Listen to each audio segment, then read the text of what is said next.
Criar peixes em reservatórios é uma atividade milenar.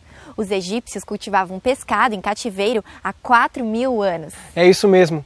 Os chineses também são antigos conhecedores das técnicas aquícolas. No Brasil, os primeiros registros da atividade aparecem no século XVIII, com a colonização holandesa. Foram criados no litoral os chamados viveiros de peixes.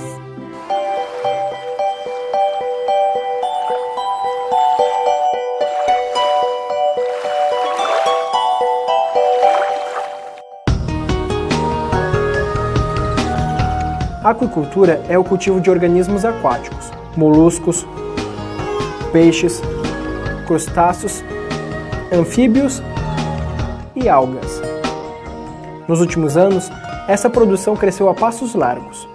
O potencial do Brasil para o desenvolvimento da aquicultura é imenso, e o desafio é produzir de modo sustentável.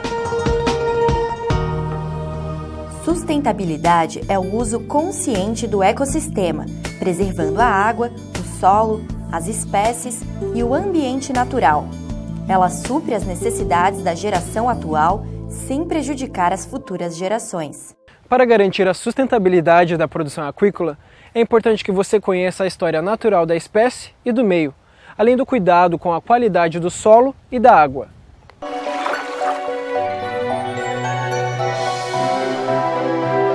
A ranicultura é o cultivo de rãs. A carcinicultura, a criação de camarões. E a piscicultura é a produção de peixes, como tambaqui e bagre. Estas espécies são cultivadas em água doce. A piscicultura continental é responsável por 81% da aquicultura brasileira. As espécies mais cultivadas são tilápia, carpa, tambaqui e tambacu. A maricultura está dividida em miticultura, a criação de mexilhões; ostricultura, cultivo de ostras; pictinicultura, a produção de vieiras; e algicultura, o cultivo de algas. Existe também a produção de espécies estuarinas, que vivem em água doce ou salgada, como o caso de algumas espécies de peixes e do camarão. No Brasil, que é considerado um país tropical, em pouquíssimos lugares você vai ver cultivo de truta, por exemplo, que é uma espécie de clima temperado. Só em algumas regiões de serra, onde as águas têm temperatura mais baixa, é que existe a possibilidade. Você primeiro tem a espécie e vai ter que escolher o local para criá-la, ou você tem o local e vai ter que escolher uma espécie que se adapte às condições desse local. Então, hoje o Brasil, dentro de espécies cultivadas, por exemplo, nós estamos com destaque para a tilápia, que é uma espécie que vem de um clima tropical da África e que tem se adaptado muito bem às condições de cultivo do Brasil. O aquicultor adapta o viveiro levando em conta a necessidade ecológica da espécie, como o tipo de água, solo, temperatura, oxigênio e energia exigida pelo animal. Cada organismo possui um nível próprio de adaptação ao meio. É sabido que as espécies que têm grande potencial para a aquicultura são aquelas que têm aceitado bem alimento artificial, dietas artificiais, ou seja, são aquelas dietas que podem ser produzidas pela agroindústria e para ser fornecida para essas espécies e que promovam um adequado crescimento para esses organismos. A alimentação tem uma influência direta na qualidade de água, pois assim como as excreções, as fezes desses animais, elas prejudicam a nossa qualidade de água, elas precisam ser trabalhadas, o excesso de ração, o excesso de alimentação da mesma forma acarretam nesse tipo de situação. Em geral, a gente vai sentir um prejuízo mais imediato na nossa produção quando a gente estiver trabalhando com tanques, com ambientes fechados. Quando a gente inicia um cultivo, a gente inicia com o que a gente chama de uma densidade ideal, uma quantidade de animais adequada àquele espaço, àquele volume de água que a gente tem.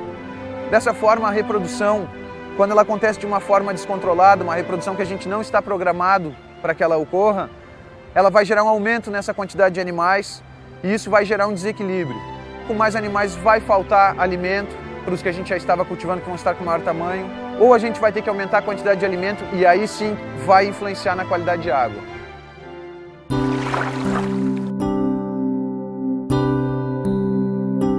Conhecer e monitorar a qualidade da água é fundamental para limitar a proliferação de doenças e possível mortalidade em massa. A água possui características diferentes, de acordo com a procedência. As variações são decorrentes da temperatura, pH, transparência, alcalinidade, condutividade elétrica, amônia, oxigênio, gás carbônico e dureza, que é a concentração de cálcio e magnésio. É importante conhecer o tipo, a qualidade e a quantidade da água disponível para o cultivo. As águas elas devem estar livres de poluentes, como agrotóxico, tanto pesticidas como fungicidas, porque nas proximidades de alguns lagos as pessoas aplicam nas plantações e isso pode ser carregado para os viveiros. Podem ser utilizadas águas de nascentes, que são ideais, como reservatórios, rios e garapés. Vários parâmetros de qualidade da água, eles influenciam direta ou indiretamente no crescimento, na produção em si, na saúde, na reprodução desses animais e até mesmo na qualidade do pescado. Para melhorar a qualidade da água dos cultivos, é necessário uma análise dos parâmetros liminológicos. Assim a gente vai obter os resultados e avaliar e diagnosticar e verificar o que é necessário. A avaliação da qualidade da água é feita através de amostras enviadas ao laboratório. O estudo também pode ser realizado no próprio viveiro, com o uso de kits de análise, medidores de oxigênio, pH-metros, refratômetros ou salinômetros. Além disso, pode-se utilizar o termômetro e o condutivímetro para a gente ver a condutividade elétrica existente no ambiente aquático.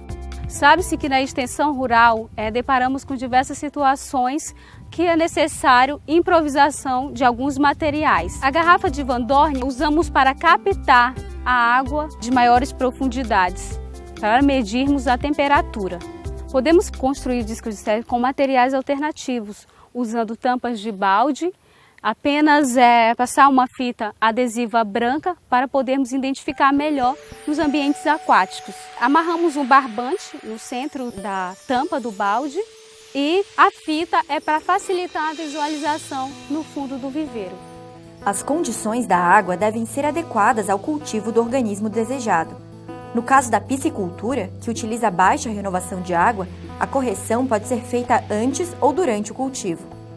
Quando a gente pensa em qualidade de água, a gente vai encontrar basicamente duas situações distintas. Quando a gente cultiva animais em uma região onde tem muita disponibilidade de água, como por exemplo a gente cultivando peixes em reservas de hidrelétrica, a gente produzindo moluscos e peixes no mar, que é uma região aberta, a gente tem uma situação onde a gente vai se preocupar muito com a qualidade de água que a gente encontra.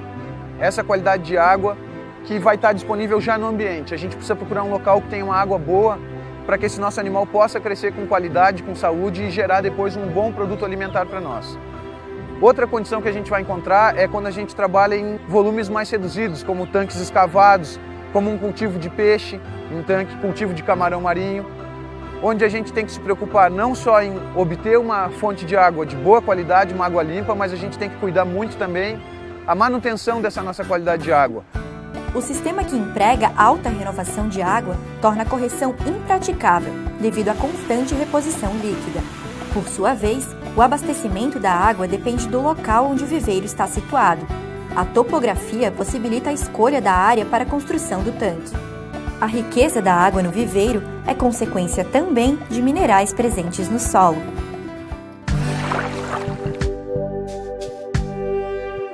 O solo é o conjunto de partículas minerais e orgânicas.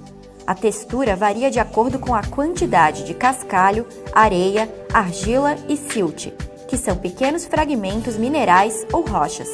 Em essência, nós podemos classificar esse solo em três grandes categorias, né? Solos que são arenosos, que predomina até 70% de areia. Solos que são leves, que são areno-argilhosos, né?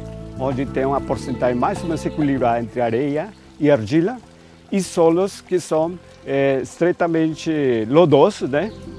Solos que têm uma altíssima impermeabilidade da água.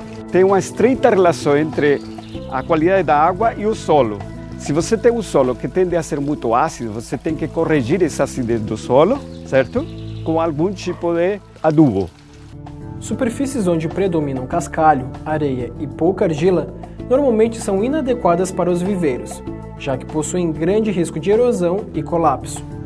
A argila contribui para a plasticidade do solo.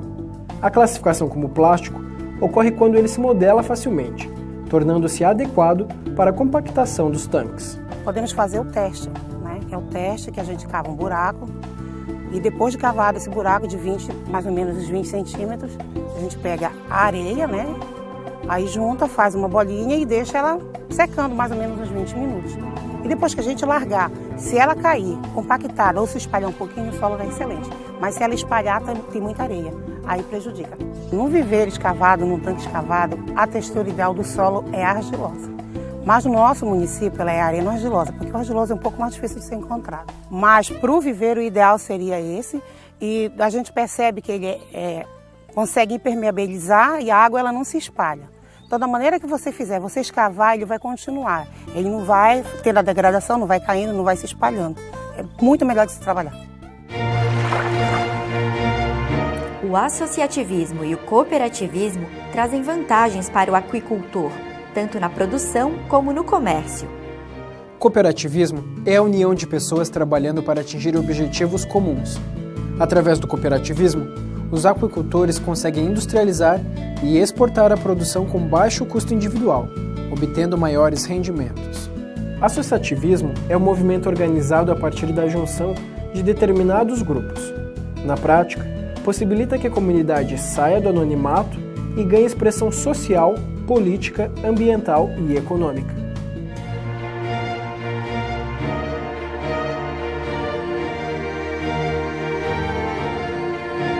A maricultura, ela começou a empregar as pessoas da própria comunidade. E antigamente a gente ia para o centro, para a cidade, daqui para a cidade, para poder trabalhar, para ganhar um salário mínimo. Hoje as pessoas ficam aqui dentro da comunidade, trabalhando com a maricultura. Quem não tem a sua própria fazenda, trabalha com aqueles que têm fazenda de empregado, né? A coisa começou a dar tão certo, o turista começou a chegar, começou a querer conhecer a tal da maricultura, que o turista só vinha aqui para comer camarão, por exemplo. Hoje ele vem a Florianópolis para comer ostra, mexilhão.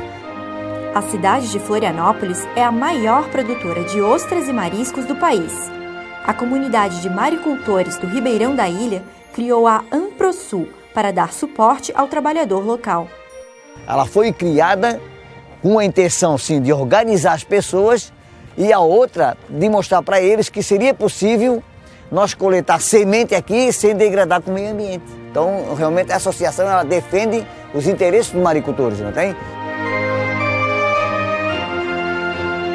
A aquicultura está em expansão no Brasil. Conhecer essa realidade na teoria e na prática é muito importante para o seu futuro profissional. Continue pesquisando e se atualizando.